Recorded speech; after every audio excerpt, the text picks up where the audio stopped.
Aaron and Thank Jennifer. you. It is 4:30. Let's do it. And Okay. so we'll have people come in as we get started. If you can start sharing your screen, I'll kick us Sure. off and then I'll let Kathy, our executive director of PSCA, say a few words and then we're going to turn it over to our friends from Definitely. Columbia College.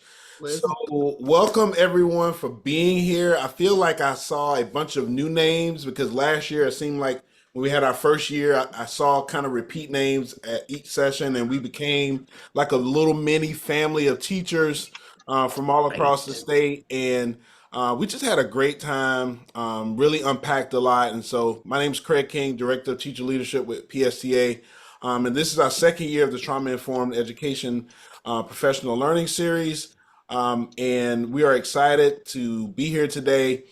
There's a QR code at the bottom left of this screen, which gives you some access. We have some information about PSCA. If you're not a member of PSCA, I highly encourage that you join PSCA. We would love to have you as a member. We also have a link to Columbia College's Trauma Informed Education Program. We're Mhm. excited to have Karen Grove and Jennifer Dollar here today. Um, and we're excited to have them speak to us today on what is trauma. And so, few housekeeping. I have an email ready to send out to you that'll include your certificate for attending today. It'll include some other information about our upcoming webinars and some other pertinent information. I'm going to pass it over to Kathy to bring you greetings on behalf of PSCA, and then we'll let Karen and Jennifer start the party. Sounds. All right. Well, thank you, Craig, our awesome Director of Teacher Leadership, for getting this together. And welcome, everybody. I hope you had a fabulous day today. I'm Kathy Manus, the Executive Director of Palmetto State Teachers Association, and we are so excited to host this today with Columbia College. Karen and Jen, I was on last year and learned a lot, and I know this year is going to be awesome too. So thank you, everyone who's here. And ladies, it's all yours. Yay. All right. Thank you, Awesome. Kathy. Thank We're you. excited to be here. We are so excited. And like I had just a little brain freeze just there. My name has just been changed. Not that that's completely irrelevant to anything. You don't know me probably before, but every time I hear it, I'm like, who? Who? And even seeing it in print, it's like, ooh. So anyway, it's all good. All right. So Yes. welcome. We're going to talk about trauma and we're going to have Great. a good time doing it. For So, sure. all right. I figure squirrels, are hidden. So on a squirrel scale, how are you feeling today? You can drop it in the chat. If I can find the chat on my computer, but like, how are you Or you can feeling? say it out loud. I Or you got the can, chat. yeah, Yep. perfect. Which For squirrel is sending five? wow. Threes, twos, lots of fives. Everybody's wore out. Yep. Yeah, It that's is. fair. A lot of fives. That is fair. Hey, Some we got an ones. 8. Thanks, Michelle. Yeah. Do you have some Hmm. coffee? It's 4:30 on a Tuesday after a holiday, and yeah, that's Right. Chris is an 8. That's awesome. yeah, Hallelujah. Is that a hallelujah? The day's over? mm, almost over, right? Almost, right? A 4 and a 5. Yeah, I love that little jack-o'-lantern. Little Little 5.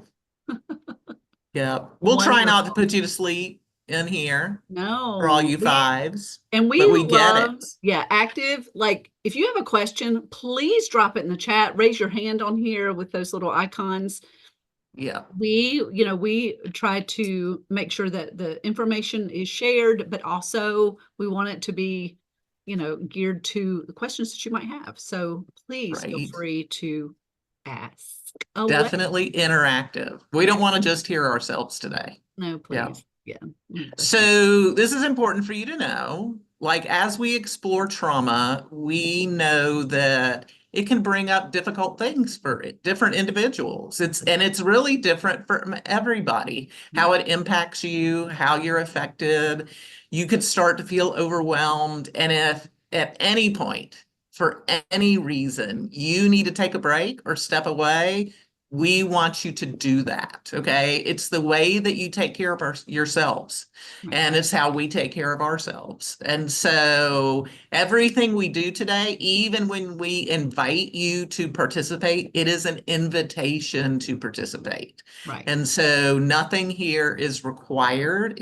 We are doing all of this for y'all, for your benefit.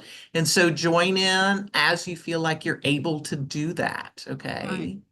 And we will say, this is only an hour-long presentation. We're not going really deep with this, We are not. but you just don't know if just a situation kind of feels a little bit too fresh. We just want to be very, honor that. Yes. So, yeah.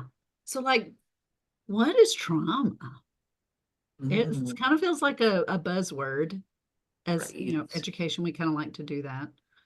What's trauma? Now I know there's a definition that you're looking at. Pulled that out of SAMHSA. Right. Yeah, so if that wasn't up here, what might be a definition that kind of is rattling in your head? What do you think of when you think of trauma? You can put it in the chat or you can share it, unmute and share your thoughts with us. And we're not looking for like the perfect answer or right or wrong answer.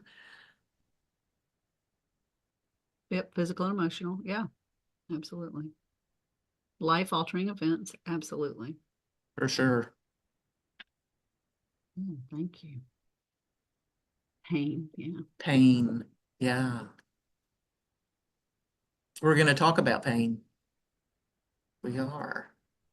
A reaction, right? I love this. Something that may negatively impact a person's ability to process emotions. Good. Very good. Fear. Yeah, fear. Yeah. Yeah, it affects someone's emotional and physical life in a way that overtakes everything else. Yeah. Something that alters your current mood or spirit and goes against what you think is right. These are great. Oh, I like that. That's interesting. Yeah, emotional reaction to an event. Well done. Yeah, it can change your Yes, attitude towards something or someone. Yeah. most definitely. Yeah. Yeah, they are. They're fantastic. So SAMHSA, and I could not tell you if you, because my amygdala is probably hijacked. SAMHSA is the mental health. It's kind of like the experts in the field with mental health. So SAMHSA, everybody has our own kind of definition, but it really describes individual trauma as an event or circumstance that results in physical or emotional harm or life-threatening harm. And that's kind of what we initially, everybody really supported that. Yeah.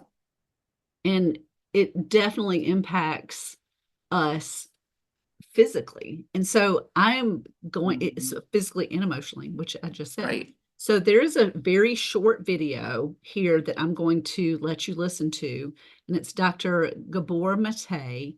And if you want to have like a little list of things that you can follow down rabbit holes, like if you Google or like go on YouTube and watch his videos, and it is fascinating and such a wealth of knowledge. He definitely is one of the experts, in the field. So listen to how he really frames trauma. Trauma is not what happens to you. It's what happens inside you. That's a good thing, by the way.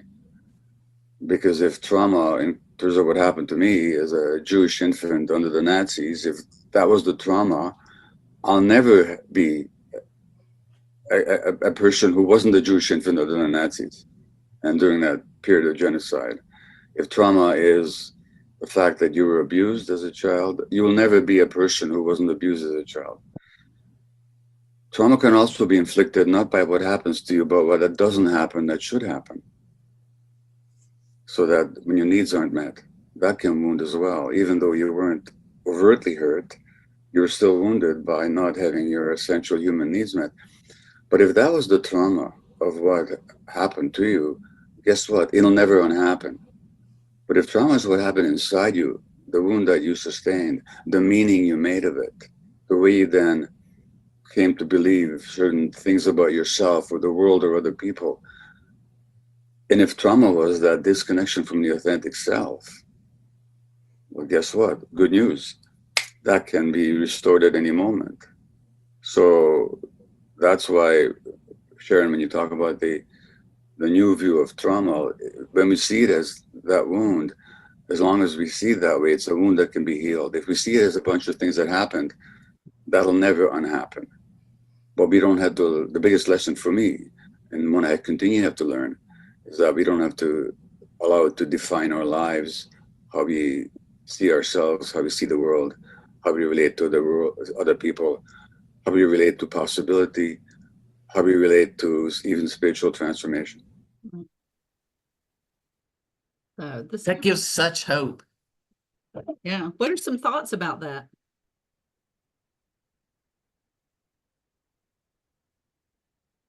This, okay, I can never get How it does right that to speak do. to you? Here we go.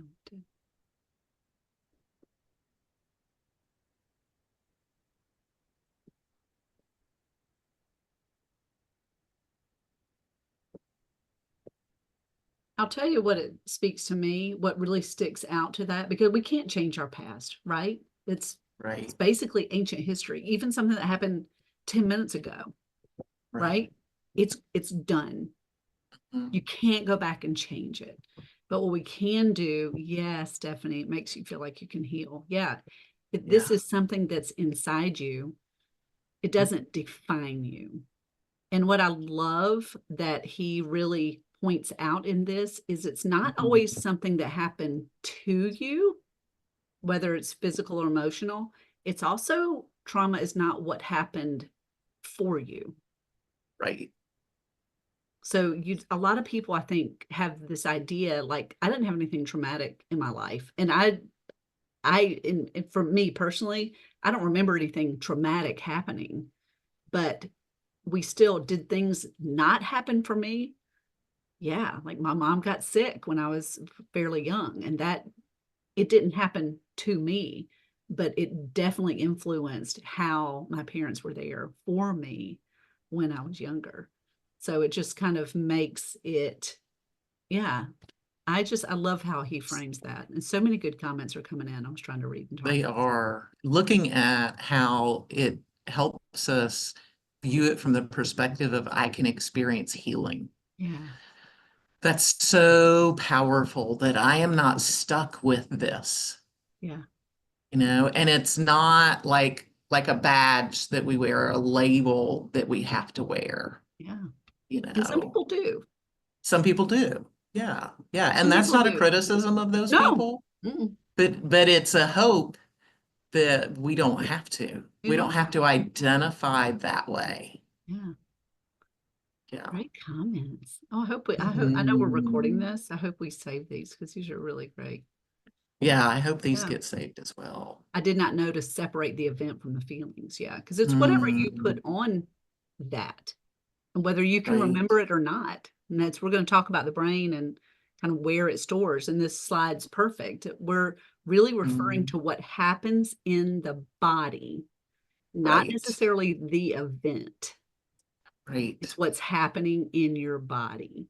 Because we can Mhm. all experience the same event, and it's going Mhm. to impact us very differently based on our previous experiences, Right. Right. right? It's amazing how powerful this is in my clinical practice and working with clients. And um, they often feel like it's something they can't escape from. But then when they learn, no, it's what happens in your body, and they start identifying how it impacts their body, Yeah, looking at somatics is yeah. so important. Anybody And heard of and somatic? I'll drop the that's a word. good question. Yeah, Yeah. sorry, I didn't mean to Yeah. interrupt you. Are y'all familiar with that word, somatics? It's kind of, I'm starting to see it on my Facebook, like on the algorithm. It's probably because I'm looking it up too. Yeah, Right, right. yeah, Yeah. So when you think about like where you experience things in your body, because you do, your nervous system records things, and it doesn't record it like, oh, it's a memory in my mind. it records it in terms of the event and how it impacts you physiologically, and it remembers that. even though you might not. So Right. when things happen early and you don't have language for it, or maybe you're completely unaware, like you can't Right. always remember that, which I think is Mhm. neat. Yeah. So let's start with where it all kind of started. Like, of course, humans, as long as we've been alive, have been experiencing trauma, right? Mhm. But back in the late 1900s, when I was an educator, right? I was born in the mid to later 1900s. But there was a amazing study called ACES. Anybody heard of ACES? Has anybody taken the ACEs Ooh, questionnaire?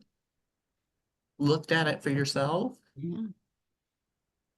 Yes. Yeah, good. Yeah, I'm starting as we do this, like I'm starting to notice a slight increase where people have at least heard of it. Yeah, but Yes. ACES is Adverse Childhood Experiences Survey, and it was done in again 95, 97. Like I can actually remember those years, so it hasn't been terribly long. But Kaiser Permanente surveyed 17,000 people that had already signed, that were already in or going to having a physical exam. And Mhm. they started thinking, I wonder if the health outcomes is in any way tied to what happens in your childhood. So that's kind of the Mhm. over, I mean, that's a very simplistic explanation. So the ACEs tracked 17,000 of these folks. They gave them these 10 questions. So the ACEs is 10 questions. If you experienced any one of these 10 things before the age of 18, then you would give Mhm. yourself a point. Okay. Right. And we're going to talk about briefly. You're also not there with us for a long time, so we're not going terribly deep. We're not going to ask you the Mhm. actual questions because sometimes it's pretty graphic. But looking at the data that it collected was 54% of those surveyed were female. Okay, and then Mhm. 46 male. And then 75% of the survey was white. And then also about 70, I think, percent, somewhere in that Mhm. ballpark, Yeah. college educated. Yep. So that doesn't feel real diverse to me, right? Right. Right? At all. And so let's look at real quick. I think it's the next slide. So Yeah, it's the next these slide. are the 10 adverse childhood experiences that they identified back in the 95, 97. So you have physical, emotional, and sexual abuse. And again, this is before the age of 18. Neglect, physical and emotional neglect, and then household challenges, mental illness. So if you or someone in your home, it doesn't necessarily Right. need to be your parent or your Right. guardian, but you might have had a brother or a sibling or an aunt that lived with you that experienced mental illness, intimate partner violence, domestic violence, parental separation or divorce, incarceration, and substance misuse or dependence. So those are the 10 things.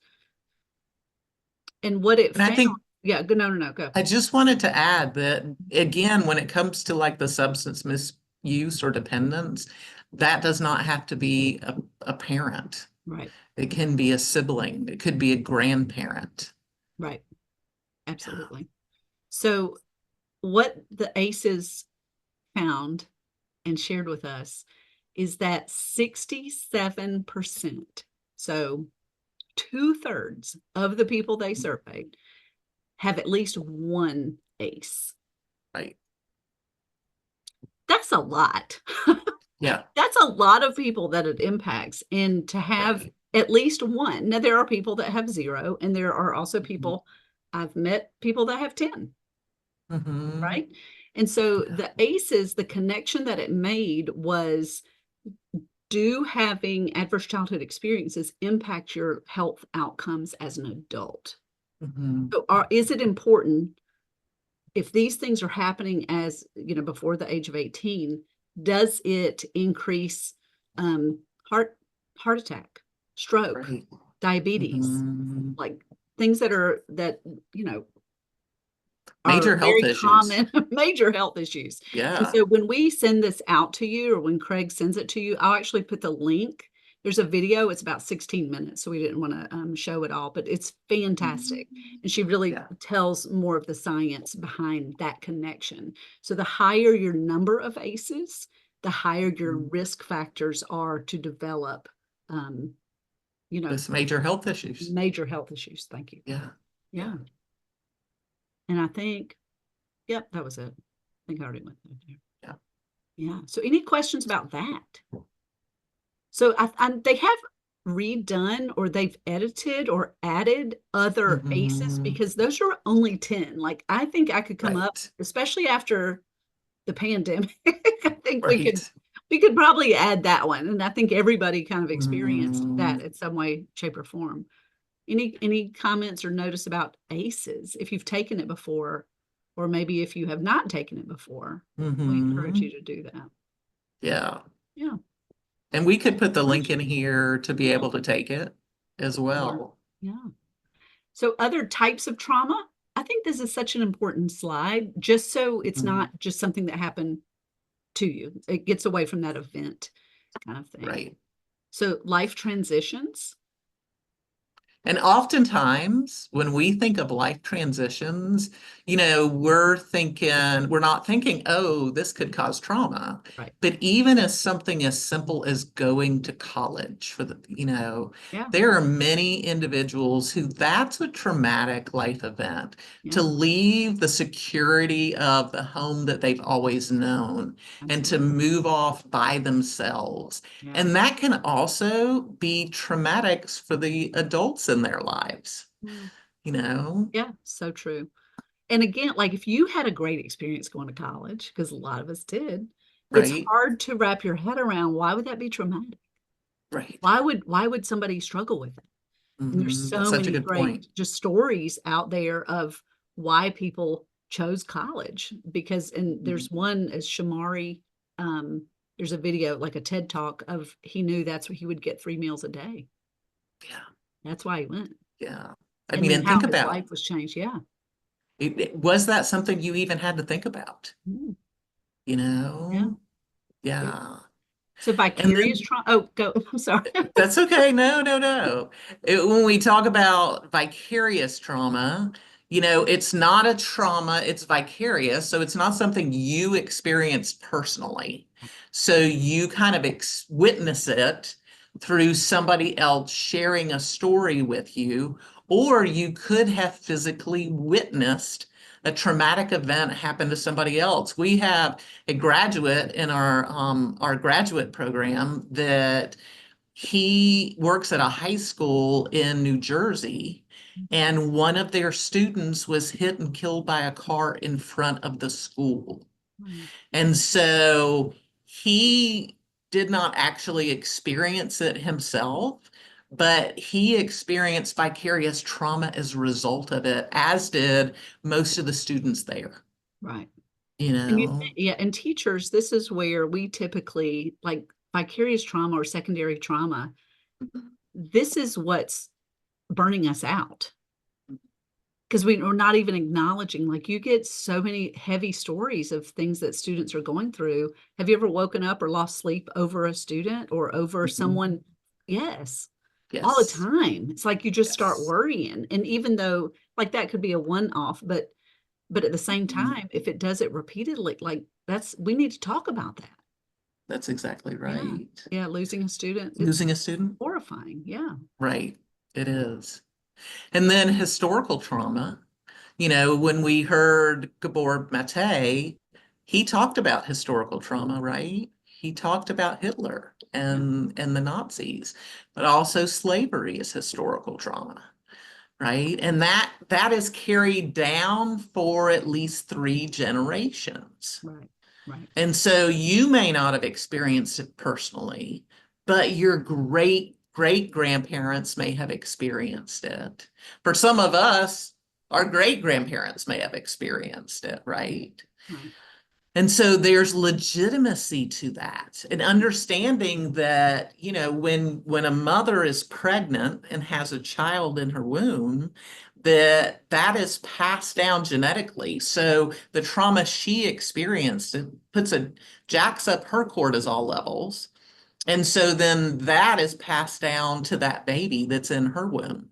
Right. And then when that child grows up and becomes an adult, when they're born, the genetics are already there. The eggs are already there. And Right. so it's passed down to that infant as well. Absolutely. And so it's passed down at least 3 generations. Right.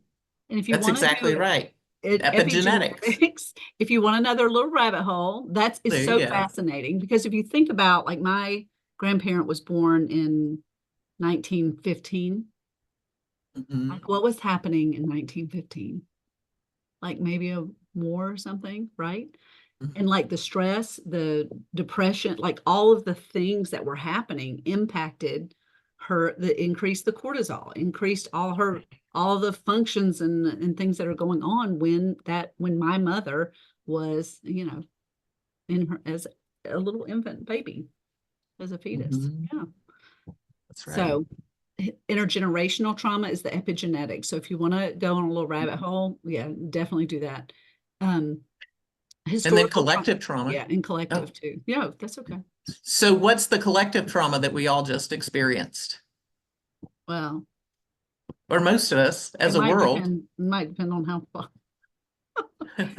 Yeah, I was gonna say. Oh, thank you, the Dorothy. election. I was not referring to the election, I know but she wasn't, but ooh, that is true, the right? hurricane. A Yeah. hurricane, right? Yeah. I was like, how far do you Yeah, want to go back? Yeah. for sure. Yeah, yeah. And then if we go to COVID, that's actually what I was referring to. Right. I didn't make that very clear, but this is great because these are issues we laugh when we talk about the election, but Yeah. Wednesday was a day of grief Yeah. for a lot of people. Yeah. for a lot of people in our country. Right. No, Right? I thought the same thing. I was like, That's feels like we've had a funny. lot of trauma. I knew that's where you were going And when the you started hurricane laughing. too. Like because we were close to where it was, it's easier if it was in another country or in another, like you can kind of compartmentalize that.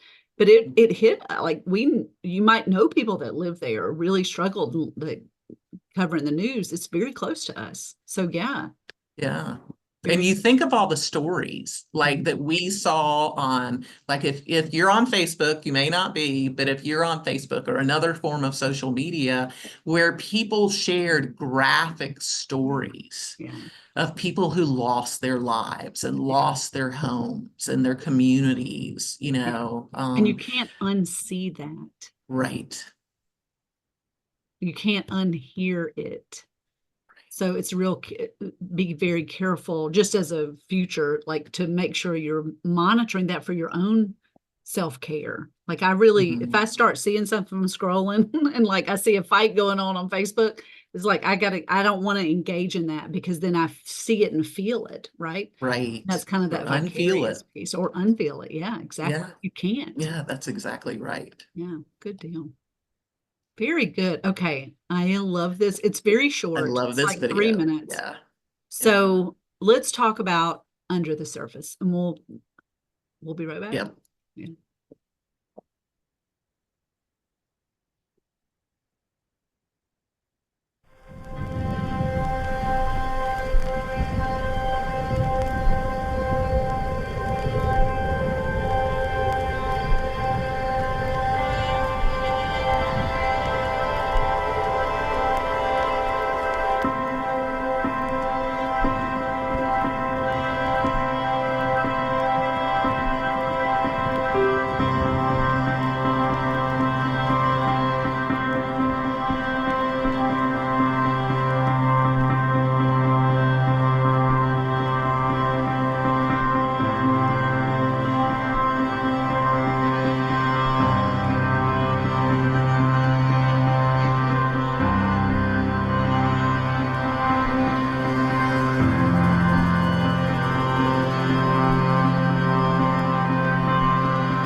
And thank you, Craig. That's a amazing comment because that's the truth. We Mhm. all develop these masks of, how are you doing today?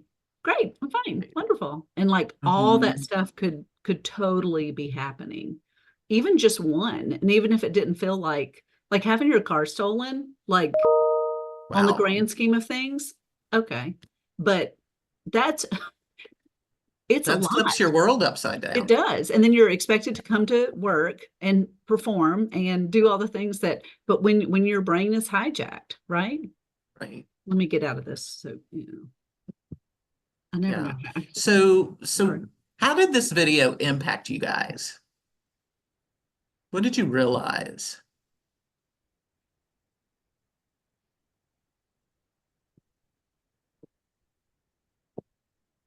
Yeah. And the other thing that I want to ask is, what would be in your bubble? Yeah. What do you carry that other people don't know about? Yeah. You know, Oh, such good comments. Sadly, discussing mental health has been taboo for a very long time. You're exactly right. yeah, Yeah. it's just now starting to get safe. Yeah. Yeah. And Oh, Elena, yeah. what's the difference between natural stressors and traumatic Mhm. triggers? Great question. That is. Yeah. And sometimes it's hard to differentiate Mhm. between the two. And it depends on the person, because what might be a natural stress, and we're actually going to talk about that because our brains do have mechanisms, fight, flight, freeze, or fawn, Mhm. that help you kind of, or helps the brain kind of figure out, is this an emergency or not an emergency? Is this safe or Right. not safe? Right. So Mhm. if something happens and you have a lot of resiliency and experiences to show that even though this bad thing happened, I'm going to be okay, you might process that very differently than if you had a lot of experiences that showed you otherwise. Yes. Right. So Yes. whether it becomes trauma or not is all based on your experiences. Right. For sure. Yeah. And Sarah, beautiful. We're all guilty of saying, how are you? And expecting a smile or okay. Right. Yeah. Because And then when sometimes, people are honest, do you we're know like, how to respond? you ain't got time for that. Yeah. Right. Right. Like, Yeah. I don't really want to know how you feel, but we're all doing that. We're all kind of keeping it and carrying it. Like, think about if you had a speech bubble over your head, what would yours say? Yes, we'll be glad to share that. It's Yeah, such a most good video. definitely. And it's so Yeah. short, but it's very impactful. Yeah. Yeah. Yeah. So, Stephanie, you're right that taking care of parents is very, very tough. Yeah. And many of y'all are the generation where you have children Mhm. and you're taking care of your parents at the same time. Both sides. Yeah. And that is a lot. Right. It's a lot of stress, but it also can be very traumatic because as parents age, they say things they didn't used to say, Yeah. right? Like they lose their filter. Yeah. And so sometimes it can be harsh. They can be harsh. Yeah. They can overreact to what's happening and even to your health. Right. Yeah, it's very, Yeah. very Sense of tough. humor goes a long way, right? It Yeah. does. Yeah. Yours too. So let's talk about the brain for a few minutes because I know it's 5:06, so we want to make sure we cover some of the most important parts. And this is all important. Like we've done this for like, I think we did like a 6-hour presentation on this. Like we Right. can talk We can forever. really go So deep. yeah. Yeah, Yeah. exactly, Carmen. Yeah, the comments make me think about the students taking care of their parents. Like you think about these parentified children. So you might Right. have an 8-year-old that's really running that house, Mhm. you know, Taking care of younger siblings younger and siblings, taking care of their parents. dinner, making sure, if the Homework bill gets collectors are done. calling. I mean, yeah, there's a lot of the new word for that. I'm not sure if it's new, but for people that aren't, like, it's parentified. Right. And and I was parentified, so I was like, oh, that's what it was. Yeah, that's what it was. But Yeah. like when you name it and you kind of get a definition around it, it's like, okay, so that helps me kind of Mhm. process and work through why that happened and what it kind of puts it in an order that your brain is like, okay, this is what happened, but now, we're okay. We're safe from that. So looking at the brain very quickly, so it forms from the brain stem and from the middle, and then it comes around the back, from the back to the front. So this piece right here, this frontal lobe is the last to develop. Okay, so that's where, and then I'm going to slide to the next slide, and we're going to talk about one of the first things that develop, and that's the amygdala. Yeah. So your amygdala is fully formed and operational at birth, and that is responsible for our emotions and responsible for fight, flight, freeze, and fawn. Right. And we're going to talk about that in a few minutes. And so when you think about it, it is fully formed. So it is ready. It's already searching for safety and danger from that moment that baby arrives in this world. And so it's checking to see, is this person safe? Or am I at risk with this person? And so fight, flight, and freeze helps that infant communicate. It also helps them survive because they learn, like, let's say that one of their parents does not feel safe, and they can tell if I cry, it makes them angry. And so they're not safe. So I'm not going to cry. Does that make sense? And so the amygdala plays a very important role our entire lives. And oftentimes we don't realize that an infant already has that fully developed, and it is already checking to make sure, am I safe or am I in danger? Yeah. Yeah.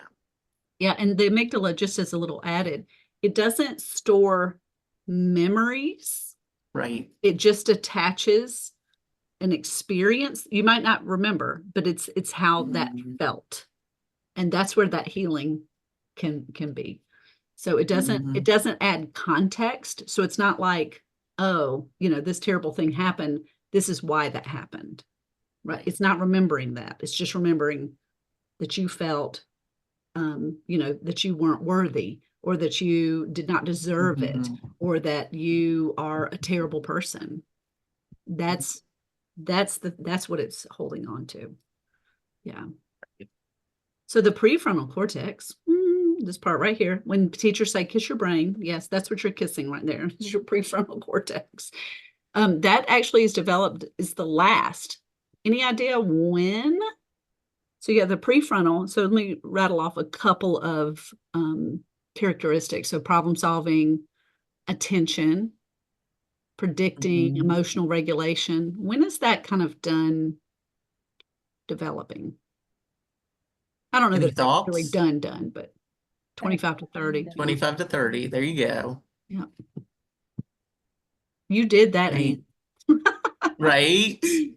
So we'll split it down the middle, because it's about 28 is current from scientists. Although there are lots of days where I think 54 is, because I can't always get my stuff organized, or my attention is shot, and maybe it's just like, and then they say that's old age or menopause. If you get, it's like, really, is that what we're doing here? But yeah, that prefrontal cortex. And how many students do you have that you work with are over the age of 28? Yeah, none, right? None. For us at the college level, yes. Sure. Yeah, but most of them are not. So when we look at a 5-year-old and go, what were you thinking? They literally don't know. But we ask them this because we're talking out of our prefrontal cortex, and we're talking to their prefrontal cortex. It doesn't exist. It's not there. It's not done. And we do that all the time. Like, where's your project that we've been working on for 6 weeks in this class? And you've been like, you have to teach it to them, right? But you can't expect them to be as clear and as conscious and all the things as we are, because our brains are over the age of 28, And I want to step back to the amygdala for a second. Sure. So when you think about the amygdala and somebody who's in fight or flight, think about yourself. Have you ever been in fight, flight, or freeze? And if somebody looks at you in that moment and says, Why did you do that? Or what's wrong with you? Why are you reacting that way? Your brain is in a brain fog. And Mhm. so you kind of get that deer in headlights look, and you don't know exactly how to answer the question. You're not even sure exactly what they're asking. We do the same thing to students. Right. When we're asking that question, recognize that their brain is in a fog, because when the amygdala is kicked in, when we go into fight or flight, our blood, the oxygenated blood in our body, goes to our vital organs so we can survive, because our body is in survival state. And it goes to our large muscle group. So I don't have a large bicep, okay, but the blood goes to our biceps so we can fight. It goes to our thighs and our calves so that we can run, right? That's fight or flight. Right. And so because it's going to these major organs and muscle groups, it is diminishing in our brain, because at that moment, we do not really need our brain to survive. Right. And Right. so expecting a student to give you a response to that question is completely unrealistic. Right. And But we you get so also need to mad. give yourself grace when you're in that state. Correct. That if people ask you questions, just say, you know what, I need a few minutes. Right. You know, and you need at least 20 minutes. And Right. so sometimes we'll give that student like 2 or 3 minutes, but they really need about 20 minutes. Right. Speaking of minutes, I know we're running out of I know. time. I'm going to not show this one just because. Let's talk about this one. And we will leave it in the presentation. Yeah, it's another short one, but it's so good. But it really kind of puts to words what we just talked about. Yeah. So let's talk like for 30 seconds. Like what are some behaviors that you see in your classroom or in your home, wherever, that you just what are some behaviors going on? How are kids today? How are the children?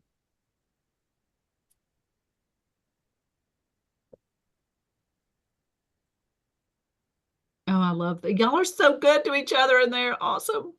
Yes, sped teachers, I'm telling you. Yeah, so what behaviors are you seeing? They're exploding, don't know how to handle anger appropriately, right? Mhm. Outbursts, it's a lot of anger. Attention seeking, sleeping in class, frustrated, shutting down, virtual. Yeah, so Yeah. many are leaving the brick and mortar and then they're still not. Yeah. Mhm. They're Tired. impulsive. Yeah, they're exhausted. Lots of behaviors, and you're going to see different behaviors as somebody shared between their oldest and their youngest, Yeah, because they're in developmentally different places. right. Entitled. Yeah, Ooh, avoidant, avoidant. anxious. Yeah. Yeah. Avoiding the hard Yeah. things. Yeah. One of the things about that video that Oh, we yeah. didn't watch, Love it. it's about being rude Yeah. and why students are rude. And I want to encourage you to watch it later, Yeah. We'll drop it. because it provides a lot of explanations that we do not even think of. Absolutely. And I will tell you, every single one of these amazing suggestions and what you're seeing is all related to this. Yes, it is. So, and let me preface too by saying a stress response or trauma response is normal. Yes, it That's what is. keeps us alive. So Mhm. fight, flight, freeze, and fawn are all normal. We do this all the time. If Right. my boss came all of a sudden, I'm making this up because she's amazing. But if she happened to come by and say, I need to see you in my office in 5 minutes, my amygdala would be like, oh, no, what did I do? Right? Right. I'm automatically shut down. Then if somebody comes and asks me some question, I'm like, I don't know. I can't think because I don't really know what's happening. Right. So, but Mhm. that's normal. Flight, freeze, and fall, these are all normal. But if They this is are. the only thing that you have as a tool, it becomes maladaptive. So Right. this might help you in the situation, to be, Mhm. you know, to talk back to someone, or to be assertive with your language, Mhm. or working hard, or, you know, or not saying anything, because that's going to save you in that moment. It's going to protect you. Right. Because that individual is in survival response. Correct. And so the other thing is that we have not said is that you need to remember it's not about you. Their response is not about you. You know, we talk about students going from 0 to 60 like in 2 seconds, Yeah. but the reality is many of our students are holding it together and they're already at 50. Yeah. But you don't know it because like they're in freeze. They don't want to get discovered. They don't want to get upset. And so they're trying their best to hold it together. Yeah. Yeah. So y'all are killing Most the comments, man. That's great. So good. Most people function primarily in two of these stress responses. Right. So when you think of yourself and how you respond to things, you probably fit in two of these more than the other two. Right. Yeah, and I think who was it, that it's not an excuse, and I think trauma-informed education gets, well, you're just making an excuse for them. It's never an excuse, but it's an explanation so that you can continue to get to the root of what's causing it. Education, I think our society as a whole, we're so quick to slip a Band-Aid on something instead of getting to the root cause. We do that in our health, you know, our medical field. Well, oh, you're not sleeping? Let me give you this pill, right? It's a Band-Aid. Why are you not sleeping? Let's dig down. So that's really what trauma-informed education is to know that you can dig a little further. But thinking about some of the things you dropped in the comments, the aggression is literally a fight response. It doesn't always mean that you're going to fight, but that could be the bullying. Have you ever worked for a micromanager? Because I know we're talking about children right now, but children grow up to be adults. Micromanaging is a form of fight. Flight. You have any hoodie kids that just, even on 400-degree days, like somehow they're still in a hoodie and they keep it really snug? What are they doing? They're not being disrespectful to you because they just like their shirt. They're literally trying to be invisible. Right. Yeah. Freeze is that completely shut down. It's the possum. They're playing possum.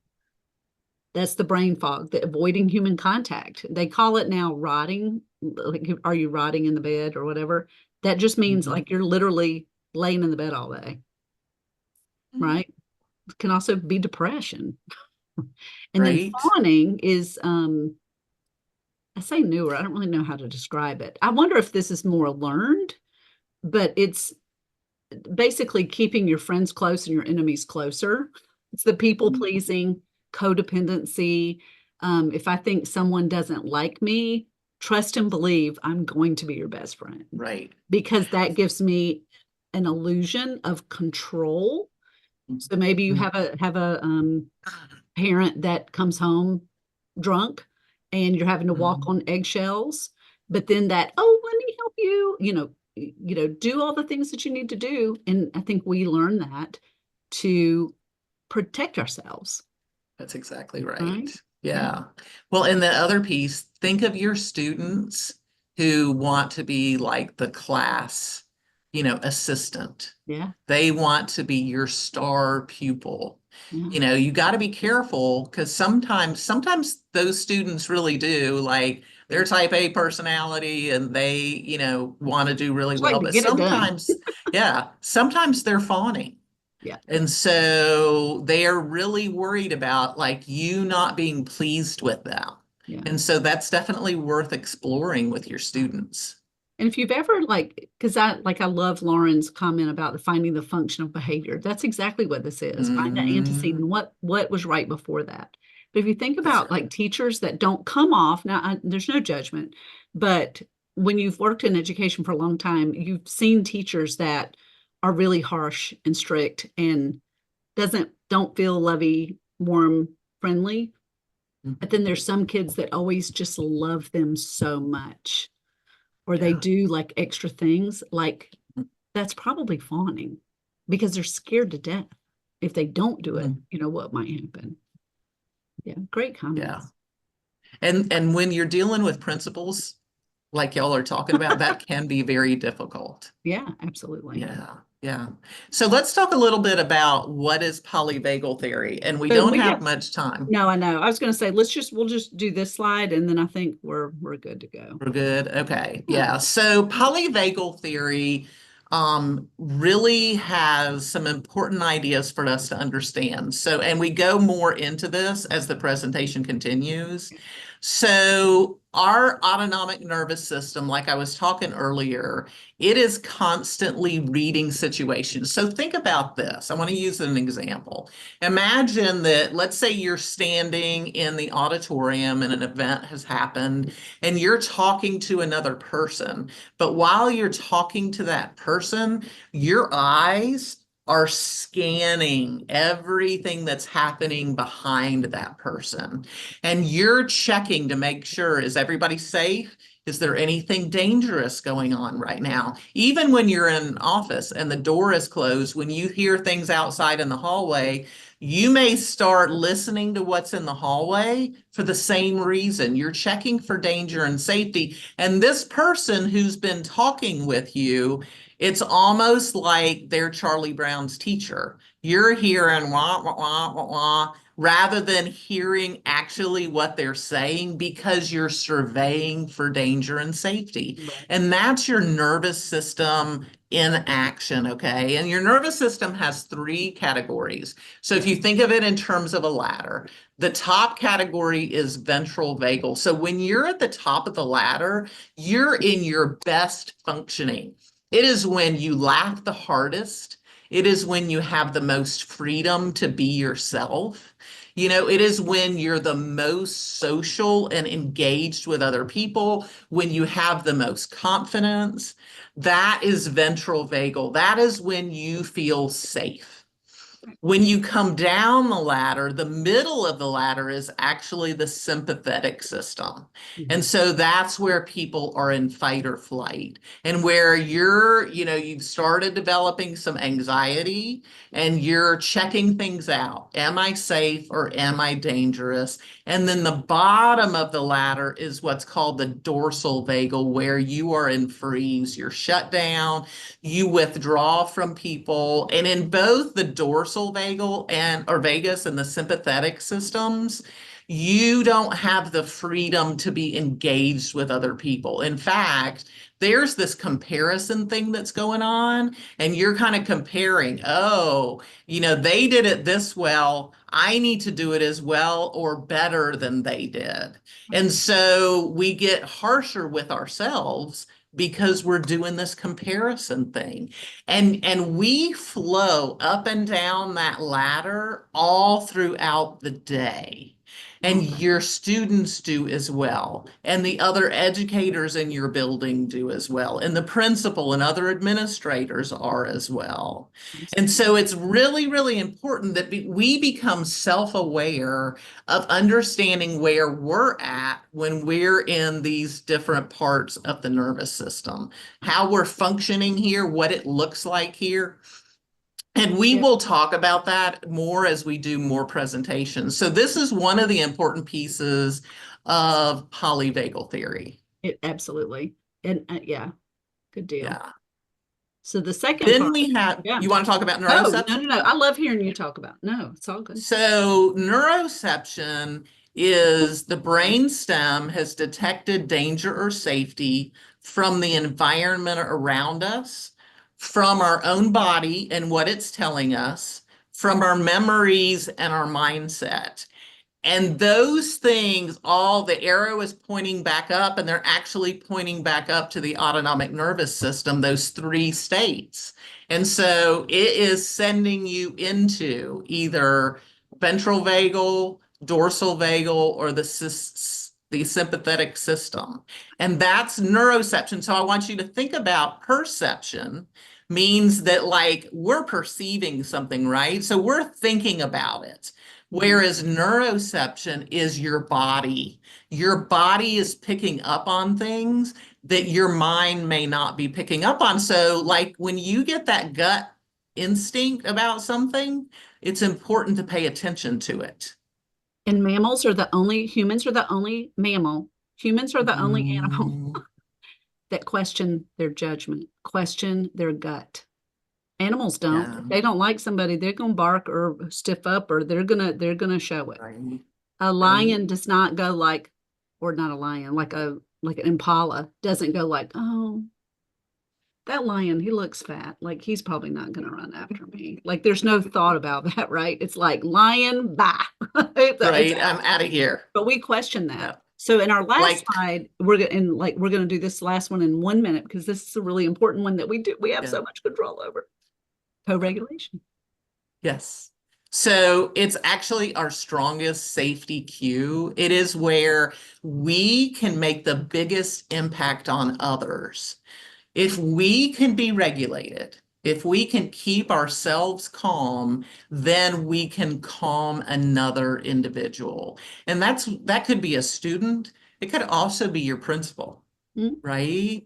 Because as you, rather than underreacting or overreacting, when we stay calm, we help bring other people down from their overactivation. Yep. Does that make sense?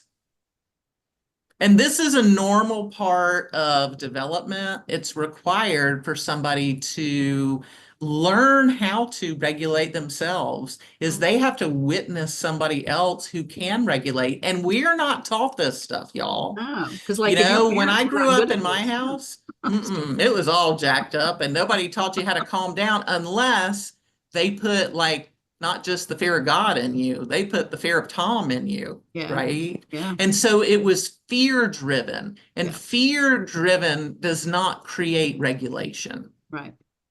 It creates compliance. Right. And people confuse compliance with respect. Right. But that's another good. That's another whole conversation. Right? That's That's my good right segue to kick it back to you, Craig. That is a way to end right there. That There was you go. good right there, Karen. Look, let me tell you, I have chill bumps. I have a wave of emotions that I felt during this first session. I think I echoed that for everybody that attended today. Thank you, Karen. Everybody give Karen and Jennifer a virtual round of applause for Yeah, this. y'all were great too. And Best also chat give ever. yourselves a big hand as well for engaging and participating and being Very vulnerable. Because that's one thing it's hard for us as teachers sometimes to do, to be vulnerable. But you know you're with Right. your family here.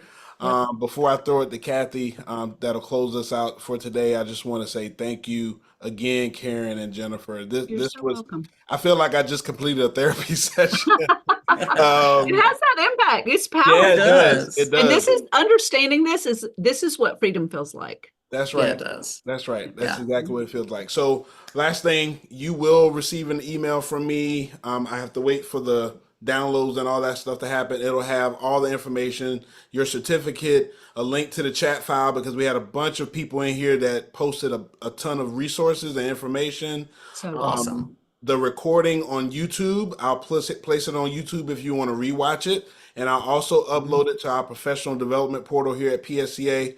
If you're a member of PSCA, you can log into that portal. I'll have information about that included in an email as well. And I'm probably forgetting something, but all the information, the PowerPoint as well. So Karen will send that to me when we I'm on log it. I'm off. editing right now. Yep. Yep. Now I'll Yep. include the PowerPoint. Thank you again. Kathy, why don't you close this out and then we'll let you guys cook dinner. And I heard that Chris Beasley is cooking. Oh, what are we having, Chris? We're The coming to wings, Fort right? Mill. Thank you. Thank you, Craig. Let's give Craig a hand for getting all this together. Hey, Thank you, Craig. hey. Awesome. And Karen and Jennifer, this was great. I could listen to you for hours. Unfortunately, we can't, but we're going to do it again soon. So thank you so much. Thank you for those of you who, after a long day of teaching, spent time with us, and I really do appreciate it. I hope you learned a lot. I know I did. I got a child who's going through some issues, and I saw a lot with that right today. So hopefully our family will be able to handle that in a different way now. So we do appreciate everything you're doing, and we look forward to seeing you all again at our next Trauma-Informed Education Zoom. As Craig had said before, if you're not a member of Palmetto State Teachers Association, today's the day. It's a great day, great organization. We appreciate you as teachers, and we're here for you in case you need anything with Palmetto State Teachers Association. So thank you. Have a great night, and thank you for joining us. Thank you, Kathy. Come off mute, say goodbye, or log off